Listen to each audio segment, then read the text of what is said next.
China has long been known for its remarkable economic growth that made it the world's second largest economy. In recent years, however, concerns have been growing over its massive debt burden. This burden is so large that some experts fear that it could spell the end of the Chinese economy, with ripple effects that, of course, are felt throughout the world.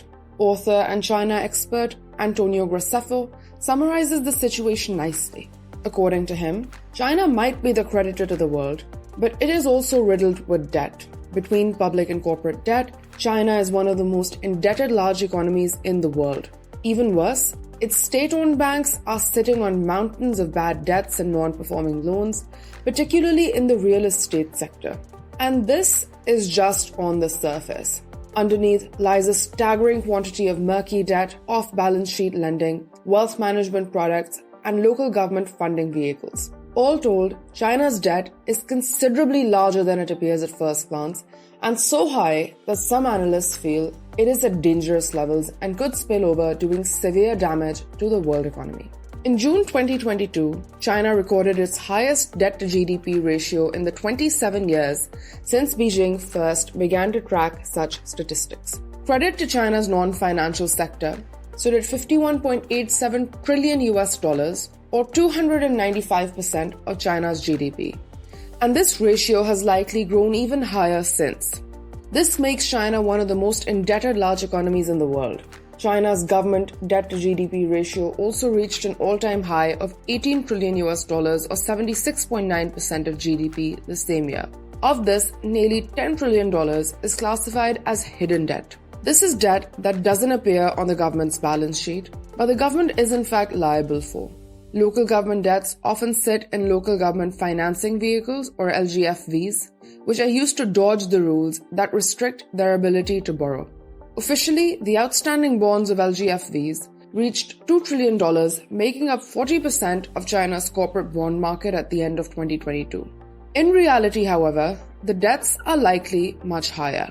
Borrowing at this scale tends to be unsustainable even during times of prosperity. And recent global events such as the pandemic, the Ukraine war, and worsening US-China relations have put the Chinese government under extreme pressure.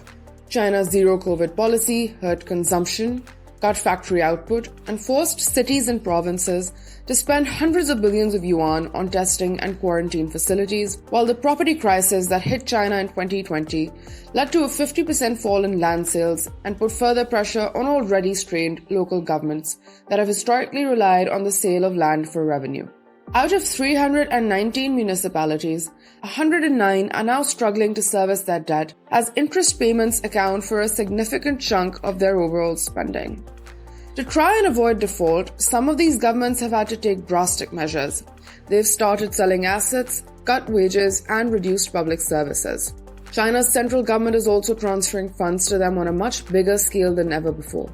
Despite all this, some argue that default is still inevitable. According to Moody's, ever-growing debt over the past decade suggests that most projects will never really become profitable. Rhodium's analysts, on the other hand, ask that if these governments were unable to make payments when local GDP growth was high, often over 7%, how will they manage in a decade when growth is likely to be less than half of what it previously was? This forces us to ask, how did a country that was once the poster child for prosperity become a cautionary tale for the dangers of borrowing too much money? Following the 2008 financial crisis, China introduced a massive stimulus package of 4 trillion yuan or $587 billion and implemented it through 2009 and 2010. This package funded infrastructure and loosened monetary policy and is what propelled China's legendary growth. As a result of it, China grew at 8.7% in 2009 and 10.4% in 2010. But it also had an unexpected side effect. China's stimulus package created a lot of cheap credit that encouraged companies in real estate to take on massive amounts of debt to fund their projects. Evergrande, once China's largest property developer, for instance, had assumed loans that equaled a staggering 2% of China's overall GDP. While borrowing was initially okay, it became problematic when real estate companies continued to borrow extensively to finance their projects, even when they'd technically run out of things to build. And this situation was only made worse by China's local governments. Driven by Beijing's steep growth targets, these governments often relied on land sales to finance their operations. This created a situation in which local officials were incentivized to promote and support the growth of the housing market, even if it was unsustainable. As a result, many real estate companies received preferential treatment from the government, including access to cheap credit and favorable land policies that allowed them to expand rapidly. Beijing, however, realized that this was unsustainable, and in August 2020, it imposed strict lending restrictions for developers that precipitated the real estate crisis. These restrictions were called the Three Red Lines policy and required developers to meet strict financial markers to be able to borrow from lending institutions. Many, however, failed to do so and lost access to credit, leading to a severe cash crunch, followed by the very thing that the policy aimed to prevent, a real estate crisis. Property prices dropped dramatically and home buyers refused to pay their mortgages for pre-sold properties, as property developers didn't have the money that they needed to finish constructing them. According to estimates by Deutsche Bank, around $300 billion worth of mortgages were affected by the boycotts, making up around 5% of all mortgage lending in China. Reckless real estate development has left China with its infamous ghost cities that no one lives in. China now has 90 million vacant apartments and ghost towns in the middle of nowhere permeating its landscape. As The Economist puts it, from several kilometers away, China 117 Tower, the world's sixth largest skyscraper, is an extraordinary sight, rivaling anything Dubai, Hong Kong, or New York has to offer. On closer inspection, however, the building in Tianjin is revealed to be an eyesore of epic proportions. Construction on 117, as locals call it, was never completed. Large sections remain unfinished. Patches of the tower's concrete skeleton are exposed to the outside world. Instead of becoming a magnet for business and wealth, it has been repelling prosperity for years. Other derelict towers surround the building, forming a graveyard of a central business district. Local officials would hide the entire area if they could. Tales of extravagantly wasteful spending have circulated in China for years, as cities and provinces accumulated debts to build infrastructure and boost the country's GDP. These debts have reached extraordinary levels, and the bill is now arriving. China's debt problem was also made worse by the COVID-19 pandemic, and the country's debt has grown by 30% since the pandemic began. This is because the pandemic caused a sharp decline in economic activity as businesses closed and many people were forced to stay home, resulting in reduced revenue for many companies, including those in real estate. Under these circumstances, real estate developers that were riddled with debt struggled to complete projects and many ended up defaulting. The situation was exacerbated by China's draconian zero-COVID policies that made it impossible for workers to travel to building sites or work in close proximity to each other. Local governments were also under immense pressure from the cost of maintaining zero-COVID and ended up having to sell assets and scale back on public services.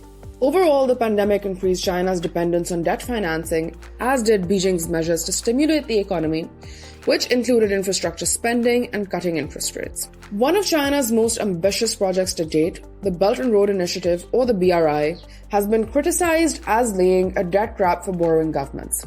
Critics have accused China of using debt as a tool to expand its influence over other countries. While these accusations may not be true, China's ambitions with the BRI are now coming back to haunt it. China has given out loans totaling $932 billion since the BRI's inception, making the country the world's largest bilateral lender. Most of these loans, however, were given to developing countries with low credit ratings, and some projects were doomed from the start in terms of their ability to generate enough revenue to service the debt incurred to finance them. Classic examples include a skyscraper called the Lotus Tower, Motala Rajapaksa International Airport, and Hambantota Port in Sri Lanka, and the Gwadar Port in Pakistan.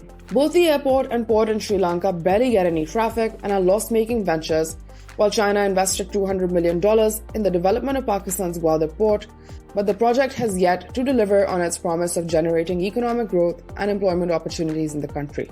As a result, countries that took advantage of the surge in Chinese overseas lending are now finding themselves struggling with debt crises that could trigger defaults not seen since the 1980s, making China's debt troubles much worse than they otherwise would have been.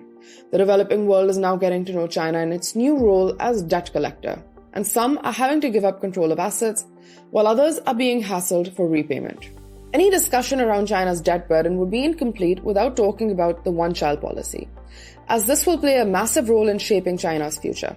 While it may not be as acute as the issues just discussed, when it comes to debt, China's demographic imperative is likely to exacerbate the problem in the long run. China's one-child policy has led to a declining population, creating a paucity of young workers to support an aging population. This means that Beijing will probably have to use debt to support its social security pension obligations, further adding to China's already massive debt burden.